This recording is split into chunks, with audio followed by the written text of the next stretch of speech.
10.000 con Jesús, sacerdotes. Queridos amigos, en este domingo en el cual celebramos a todos los santos, la liturgia de la palabra nos ofrece elementos importantísimos para poder reflexionar en lo que significa esta solemnidad tan importante.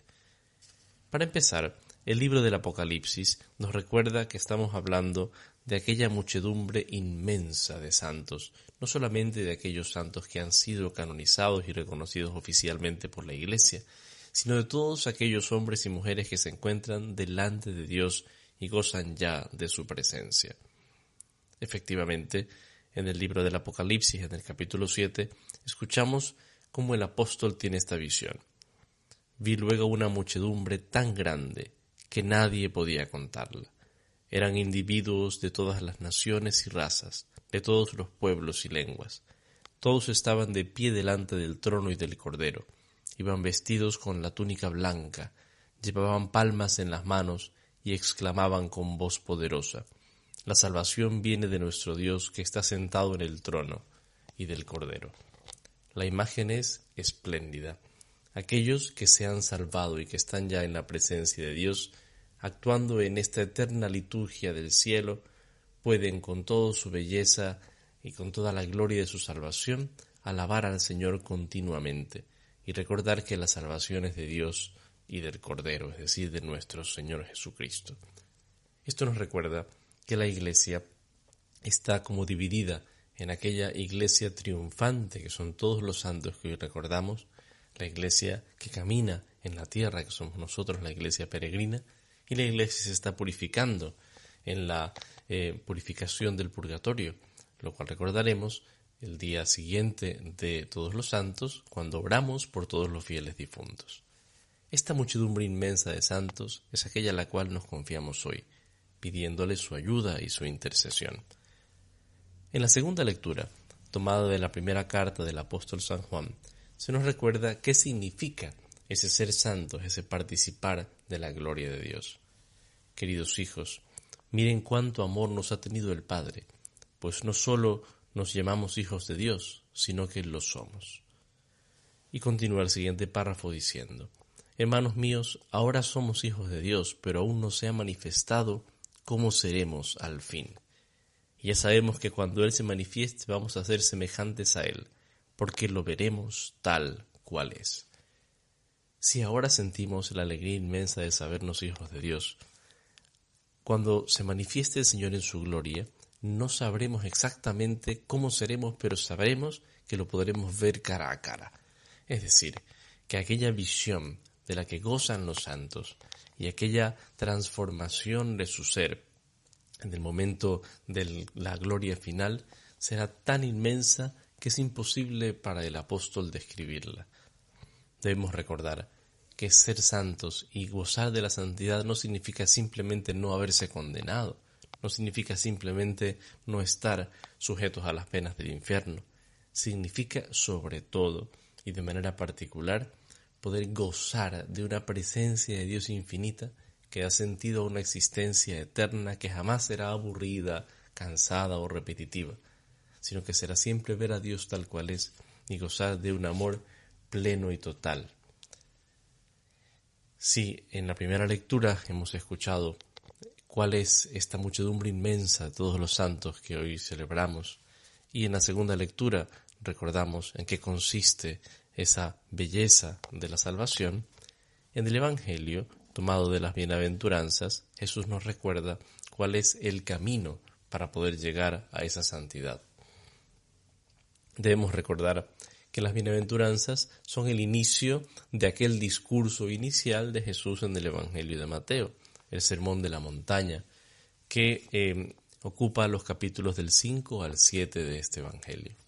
Aquí Jesús enseña la ética nueva del reino, cómo se debe comportar aquel que pertenece al reino de Dios.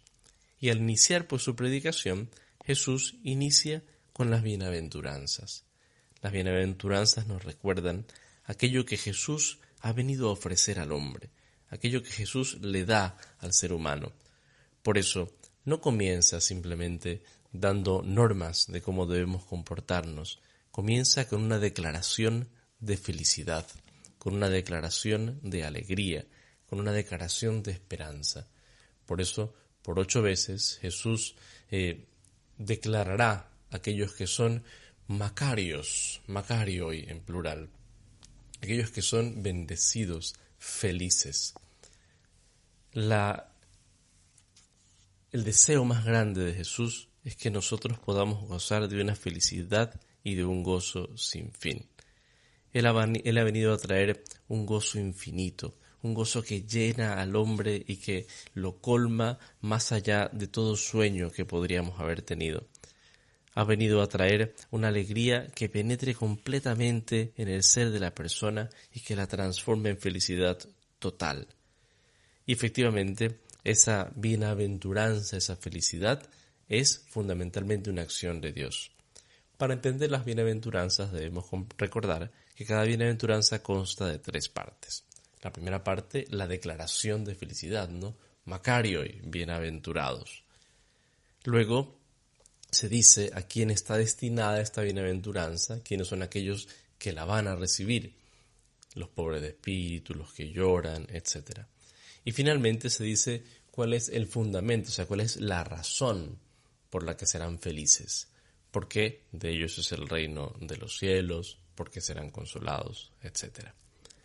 Es interesante que Jesús, al pronunciar sus bienaventuranzas, nos recuerda efectivamente este llamado a la felicidad infinita de la que hemos hablado, pero un llamado con un sentido profundamente bello.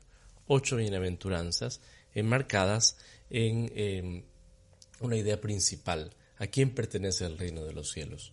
Por eso, mediante una inclusión, la primera y la última, tienen como recompensa el reino de los cielos, ¿no? El centro de las bienaventuranzas es saber cómo llegar a este reino de los cielos, cómo llegar justamente a poder ser santos, que es lo que hoy celebramos por toda la eternidad. El reino de los cielos, recordemos, es la manera judía, con este circunloquio para no nombrar a Dios, con la cual se habla del reino de Dios. Y el reino de Dios no es un lugar, sino realmente implica el señorío de Dios, aquel estado en el que Dios es Señor y por lo tanto reina completamente sobre todo y crea un estado de cosas en la que la felicidad es posible por su presencia buena, grande y extraordinaria. Bueno, entonces son 8 bienaventuranzas, una declaración inmensa de felicidad de aquellos que podrán pertenecer a este reino maravilloso. Y la felicidad no está basada fundamentalmente en lo que hace el hombre, sino en lo que Dios hace por el hombre. Por eso el fundamento, la razón de la bienaventuranza es la acción divina. Cada bienaventuranza tiene la declaración de la felicidad y al final la acción divina. La razón de lo que hace al hombre feliz es aquello que Dios hace por el hombre. Darle el reino de los cielos, consolarlo, darle la tierra, saciarlo, otorgarle su misericordia, concederle la visión de Dios, concederle la filiación divina y finalmente pues cierra con recordar la pertenencia al reino de los cielos. Nuestra felicidad está basada en la acción de Dios y esto es muy importante tenerlo claro. Pero Jesús recuerda claramente que el hombre no es simplemente un sujeto pasivo en su felicidad, es Dios quien le da la alegría, pero esta alegría también depende de la respuesta del hombre a la acción de Dios. Por eso, en la segunda parte de cada bienaventuranza se expresa qué debe hacer el hombre para poder alcanzar esta felicidad que Dios le ofrece. La felicidad no se la construye simplemente el hombre, pero se requiere de una respuesta concreta. Aquí analizaremos brevemente las bienaventuranzas. Bienaventurados los pobres de espíritu, porque de ellos es el reino de los cielos. ¿Qué significa esta pobreza? Significa poner todo el corazón en Dios. El Salmo 70 dice lo siguiente: yo soy pobre y desventurado, ven pronto hacia mí, Dios mío, tú eres mi ayuda y mi Salvador. Pobre es aquel que pone toda su esperanza y toda su fortaleza no en sus propias cualidades, sino en Dios al reconocerse pequeño. Aquel que no confía pues en lo que tiene, sea de cualidades personales o materialmente, sino que sabe que depende de Dios. Ese es el pobre de espíritu y ese es el que puede entrar en el reino de los cielos.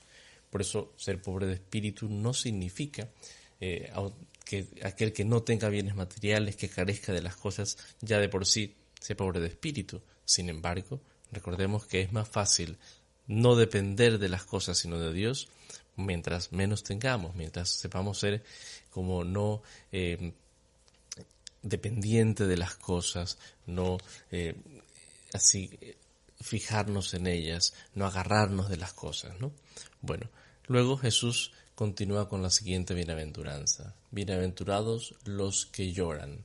Hoy penzuntes, aquellos que lloran, aquellos que pasan dificultad. ¿Cómo es posible que Jesús diga que son felices los que lloran?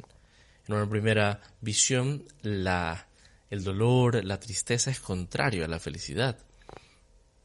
Para estar triste, está triste, llora aquel que experimenta la muerte, la enfermedad, el dolor.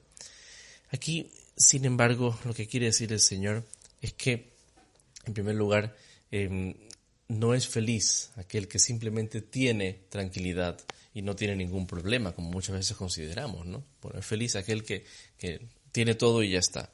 No, hay mucho más. No es feliz simplemente el burgués, no. Es feliz aquel que en las dificultades de esta tierra, que siempre las vamos a encontrar, sabe refugiarse en Dios.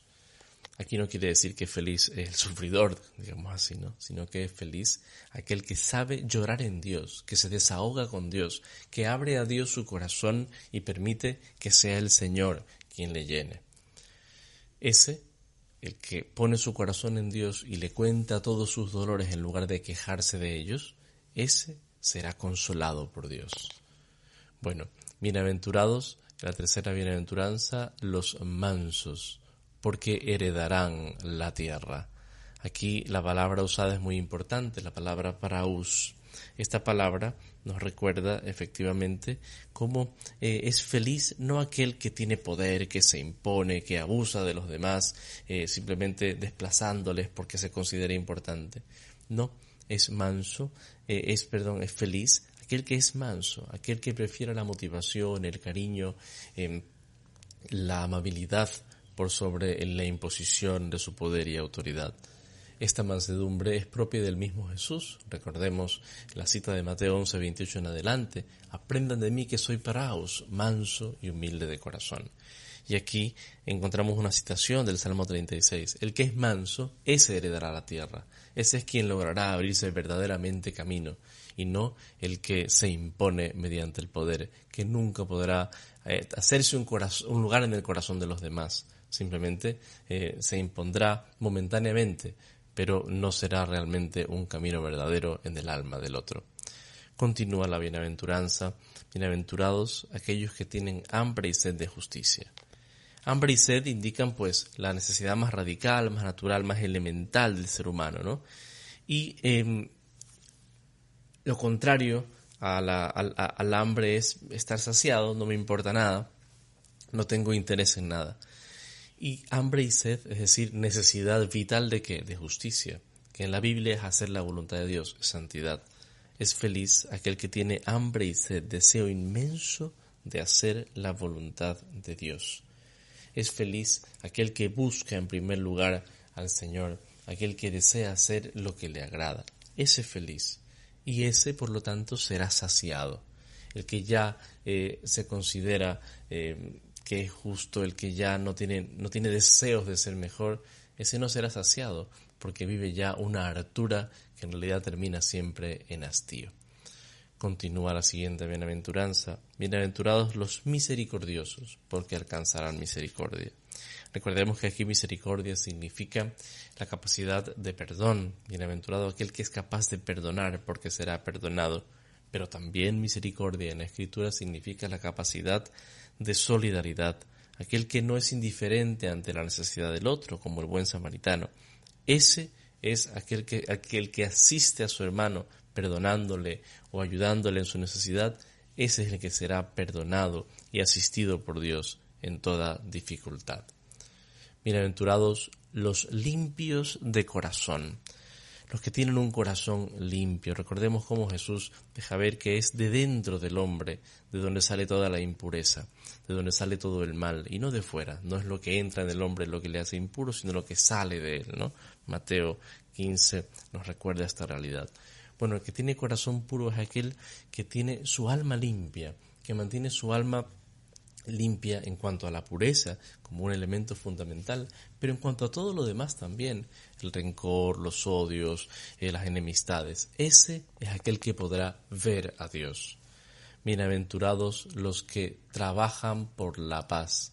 Aquí la expresión es eirene poios, el hacedor de paz, el trabajador por la paz, el que se esfuerza por crear una relación de serenidad entre los demás, el que nunca pone discordia, el que nunca es insidioso y trata que los demás se lleven mal, ese será feliz. ¿Por qué? Porque pertenecerá a la familia de Dios, será llamado hijo de Dios, podrá vivir de un modo diferente.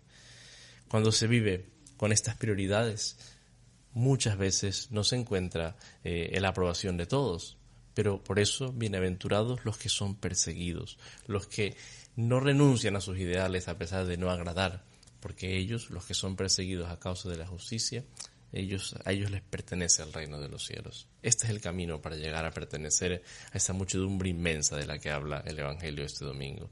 Pues recorramos el camino de la bienaventuranza con fe y con devoción, con esperanza, para poder contarnos entre los santos del cielo. Que Dios los bendiga.